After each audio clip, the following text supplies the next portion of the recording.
Assalamualaikum warahmatullahi wabarakatuh. Perkenalkan, nama saya Muhammad Arasy Yudistian dengan NPM 2022 Sebelumnya, yang terhormat kepada Ibu Putri Dina Mardika MKOM selaku Ibu dosen pembimbing materi, dan yang terhormat kepada Ibu Ria Asep Sumarni MPDSI selaku dosen pembimbing teknik.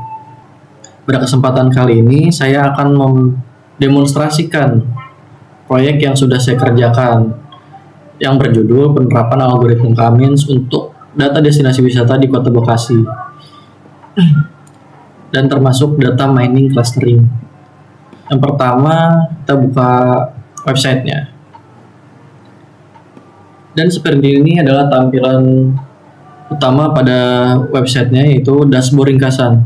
Yang perlu diketahui, saya menggunakan 18 destinasi wisata. Lalu cluster ada 5, average ratingnya ada 4/5, bisa dibilang seperti itu. Lalu ada total ulasannya 79.000 sekian. Dan di dashboard analisis pariwisata ini kita menggunakan PHP Native Backend, Leaflet Mapping, dan Chart.js. Ini sebagai pendukung untuk websitenya. Dan fitur-fitur utama pada sistem ini adalah peta sebaran interaktif, grafik elbow method, scatter plot K-means, tabel hasil, dan detail wisata. Dan ini semua nanti akan dijelaskan pada tampilan berikutnya. Dan di sini ada komposisi kategori. Peta sebaran destinasi wisata berdasarkan kategori utama, dari ada kategori taman kota, wisata alam, wisata religi, wisata air, hiburan, dan wisata sejarah. Lalu ke tampilan berikutnya. Tampilan berikutnya adalah peta sebaran destinasi. Di peta sebaran destinasi ini kita menggunakan leaflet aktif gitu ya. Dan di sini juga ada petunjuk penggunaan dari peta sebarannya. Sebenarnya agak simpel ya ini penggunaannya. Bisa zoom in, zoom out menggunakan tombol yang ada di sini atau menggunakan mouse. Lalu kita bisa mengetik marker yang ada pada di petanya. Lalu kalau misalkan ketik, di sini akan keluar pop up. Dan pop up ini ada mengetahui bahwa ini adalah Danau Duta Harapan, wisata alam, ratingnya segini dan ulasannya sekian. Lalu di sini ada button juga, bisa dilihat. Dan button ini dia terhubung ke detail destinasi apabila kita pencet seperti ini. Dan ini contohnya. Lalu sekalian aja kita bahas di profil detail destinasi. Kita lanjut ke profil detail destinasi. Di sini kita bisa lihat di sebelah kiri ini ada pilih destinasi. Di sini bisa dipilih satu-satu dari destinasinya. Lalu di detail destinasi ini sebenarnya ini untuk mendeskripsikan dari destinasi wisata yang ada di Kota Bekasi, dari kategorinya, nama destinasinya, lalu klasternya dia tergolong klaster berapa, ada rating Google Maps-nya dan lain sebagainya. Lalu di sini ada galeri foto pendukung seperti itu, dan ada koordinat untuk pemanis. Lanjut ke halaman selanjutnya. Di sini ada analisis grafik elbow. Di analisis grafik elbow ini kita harus ketahui bahwa apa aja yang udah kita gunakan gitu. Kita di sini kan menggunakan 3 metode. Ada metode elbow, ada silhouette score, ada device body index, sama ada optimalnya. K finalnya itu adalah K5. Di sini elbow-nya K sama dengan 5, siluetnya K sama dengan 6, di BI-nya K sama dengan 10. Lalu di sini ada grafik visual evaluasi K-nya. Di sini kita menggunakan interaktif Chart.js untuk pemanis di websitenya seperti itu. Dan di sini juga ada output-outputnya. Di sini output dari si elbow-nya. Kan kalau elbow itu kan sikunya ya, kita diambil dari titik paling sikunya. Ini yaitu sikunya adalah di elbow point K5, Lalu di siluetnya adalah klaster tertinggi, yaitu ada di K6. Lalu yang di device building indexnya yang paling rendah, lowest DBI, ada di K10. Lalu di sini ada interpretasi analisis matrix. Di sini adalah pengertian dari ketiga metode yang kita pakai, elbow yaitu mendeteksi titik patahan siku pada kurva SSE, siluet skor mengukur tingkat kemiripan objek ke klaster sendiri dibanding klaster tetangga, seperti itu. Lalu yang ketiga dari device building index mengukur rata-rata rasio jarak dalam klaster dibanding jarak antar klaster. Dia paling rendah lah intinya kalau di BA. Lalu di sini ada rekomendasi sistem Cummins-nya, yaitu jumlah klaster K sama dengan 5, dipilih sebagai konfigurasi optimal karena menyeimbangkan penyebaran anggota pada kestabilan sentroid SSE atau inertia. Lalu di sini ada tabel perhitungan evaluasi. Dan di tabel perhitungan evaluasi ini sebenarnya sudah melalui banyak sekali pemrosesan di belakang layar, kayak dari awalnya si ratingnya itu angkanya masih ribuan, itu kayak diubah jadi biner, lalu si fasilitasnya dibagi menjadi 4, itu lalu dijadiin biner lagi. Di situ ada processing data, dan di sini adalah hasil dari semua perhitungan dari si evaluasi itu. SSE-nya sekian, siluetnya sekian, DBI-nya sekian, dan di sini yang paling optimal adalah K5, seperti itu. Lalu ke tampilan berikutnya ada visualisasi scatter plot. Dan di visualisasi scatter plot ini, yang pertama yang bisa dilihat yaitu adalah kita menggunakan interaktif chart.js lagi ya di sini. Di sini si scatter plot ini adalah pengelompokan clustering didasarkan pada karakteristik rating, volume ulasan, harga tiket masuk, dan ketersediaan fasilitas pendukung. Nah, di sini adalah cara pemrosesannya ya, dari buat untuk pengelompokan clusteringnya per cluster. Di sini kita menggunakan 5 cluster seperti yang disebutkan di awal, cluster 1, cluster 2, cluster 3, sampai cluster 5 sebagai berikut. Dan dibedakan menggunakan menjadi 5 warna.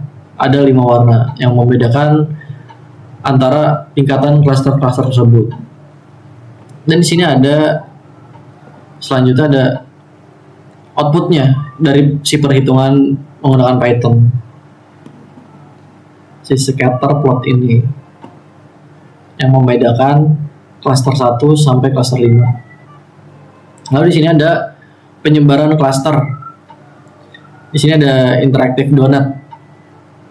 Sama ini juga diagram juga untuk membedakan cluster-clusternya. Di sini ada cluster 1 sekian, cluster 3-nya sekian, cluster 1-nya sekian, cluster 2-nya sekian, dan cluster 3-nya sekian, seperti itu. Lalu di sini ada perhitungannya dari menggunakan Python-nya ini ya, output dari si Python-nya seperti ini. Nggak bisa di zoom out. Jadi sini ada perhitungannya menggunakan distribusi jumlah klaster wisata per klaster, seperti itu. Lalu pada tampilan berikutnya adalah tabel hasil clustering. Dan di tabel hasil clustering ini yang kita bisa lihat sama-sama yaitu adalah data yang kita pakai dan yang akan kita olah untuk si grafik elbow, si scatter plot menggunakan data-data ini. Dan di sini ada beberapa fitur gitu ya.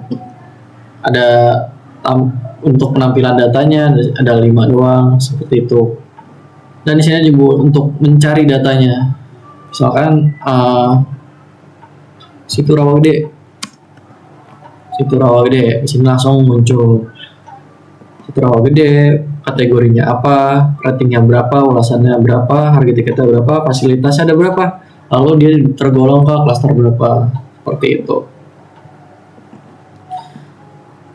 Lalu di sini ada cetak laporan. Di sini di fitur cetak laporan ini ada beberapa fitur yang bisa dicetak gitu laporannya, hasil laporannya.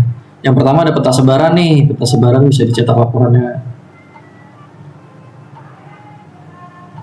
seperti ini. Dia tuh langsung ke PDF dicetaknya. Lalu yang berikutnya cetak laporan ini ada grafik elbow.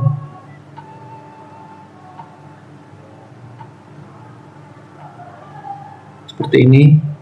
Dia langsung kayak ngasih tahu nih outputnya apa aja, kayak langsung dikeluarin semua dari si grafik elbow-nya, siluetnya, sama DBI-nya, dan ada tabelnya, dia masuk ke sini. Lalu cetak laporan selanjutnya ada scatter plot. Untuk di scatter plot ini tampilannya seperti ini. Ini kurang jelas, bisa zoom out. Seperti ini. Output dari perhitungan menggunakan Python-nya.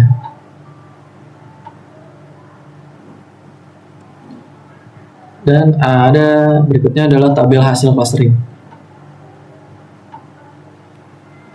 Tabel hasil clustering.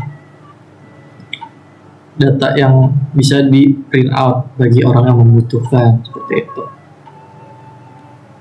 Lalu di sini ada yang terakhir, profil detail destinasi. Di sini juga bisa pilih salah satu dari semua 18 destinasi yang sudah ada gitu ya.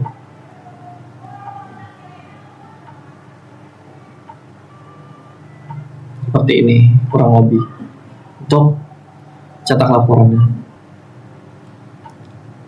Dan setelah cetak laporan selesai, di sini ada tampilan terakhir, yaitu adalah login admin. Dan di tampilan ini login admin yaitu untuk si adminnya. Jadi si admin ini ditugaskan untuk beberapa tugas nih. Ada untuk edit data, menambahkan data, atau menghapus data. Seperti ini. Contoh. Kita login dulu. Admin. Passwordnya admin 123. Lalu masuk ke ada pop-up ini seperti ini, ubah sandi karena terlalu lemah mungkin ya.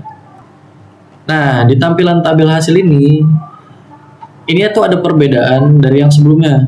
Kalau yang sebelumnya itu untuk user, nah ini untuk admin, POV untuk admin. Di sini ada fitur tambahan, yaitu adalah tambah destinasi, lalu ada edit destinasi wisata, lalu ada hapus destinasi. Misalkan kita tambahkan destinasi. Nah, kita mau cari destinasinya itu kayak gimana caranya? Yang pertama, kita harus mencari destinasi wisata yang ada di Kota Bekasi dan yang ulasannya di atas 100. Kita cari dulu. Oh ya, kelupaan. Untuk pengambilan data ini kita menggunakan data yang ada di Google Maps gitu ya.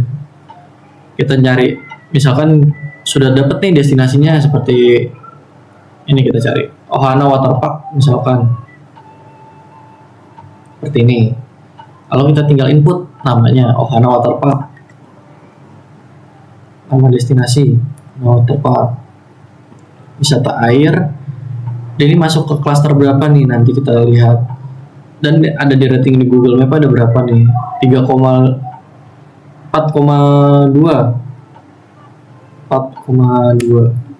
Lalu ulasannya, jumlah ulasannya ada berapa? Jumlah ulasannya ada 2120. 2120. Fasilitasnya ada apa aja dia? Sebenarnya kalau misalkan fasilitas tempat-tempat seperti ini tuh udah oke banget ya. Ya misalkan fasilitasnya ada 4 lah lengkap. Lalu di sini ada contoh titik koordinat. Koordinat itu berapa sih dia? Nah, cara ngeliat dari koordinatnya itu ngeliat dari sini guys. Nah, dari sini. Ini adalah koordinatnya. Tinggal copy aja, masukin ke sini.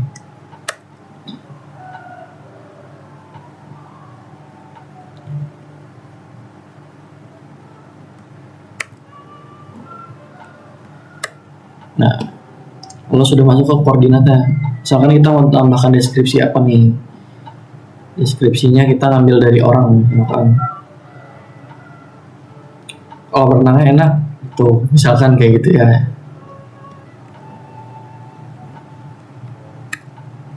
Lalu di sini masukin fotonya. Nah, ini kan kita belum ambil fotonya, jadi udah. Nah, ini cluster kita masukin ke cluster unggulan 5 karena dia ratingnya di atas 4, di atas 3, lalu jumlah ulasannya di atas 100 dan fasilitasnya lengkap. Harga tiketnya berapa? Oh ya lupa. Nah, karena kebetulan di sini tidak tercantum gitu ya harga tiket kolam renang, tiket masuk ke berapa, oke kita cari aja yang paling relevan gitu ya. Nah, di Google udah ada. Misalkan weekend segini, weekday segini, kita masukin yang weekday-nya aja, weekend aja. 60.000 misalkan. Input lagi ke sini 60.000. Kalau kita simpan destinasi. Ini pakai koma, lupa. Nah, di sini tuh tidak pakai koma ternyata. Jadi langsung kita simpan pembaruan, misalkan kayak gitu. Nah, di sini destinasi berhasil ditambahkan. Langsung ada di sini. Nah, di sini dia otomatis masuk ke peta sebaran juga. Misalkan tadi titik koordinatnya di mana? Dia tuh ada di Jatisari di sini. Nah, ini Ohana Waterpark. Dia langsung terdata di sini. Nah, kalau misalkan kita lihat destinasinya, sini masih belum tercantum ya fotonya, masih kurang. Masih belum ditambahkan fotonya. Jadi seperti itu. Dan kalau misalkan selanjutnya tugas dari si admin ini yaitu untuk seperti itu tadi, tambah destinasi wisata, edit destinasi, atau menghapus destinasi. Dan di sini ada pop-up juga. Apakah Anda yakin untuk menghapus Ohana Waterpark? Yakin, gitu. Seperti itu. Dan selanjutnya logout. Nah, apabila adminnya logout, berarti dia kembali ke dashboard utama. Jadi user dan admin itu POV-nya sebenarnya cukup sama ya. Cuma yang dibedakannya kalau misalkan si admin untuk mengedit data dan menambahkan data dan menghapus data seperti itu. Jadi semuanya bisa dilakukan oleh user dan admin. Kecuali usernya untuk main data, nah itu nggak bisa. Nah, user tuh masih bisa dia mencetak data untuk mengambil data, misalkan kayak gitu, seperti itu. Mungkin cukup sekian demonstrasi yang dapat saya sampaikan. Kurang lebihnya mohon maaf. Wabillahi taufiq wal hidayah. Assalamualaikum warahmatullahi wabarakatuh. Terima kasih.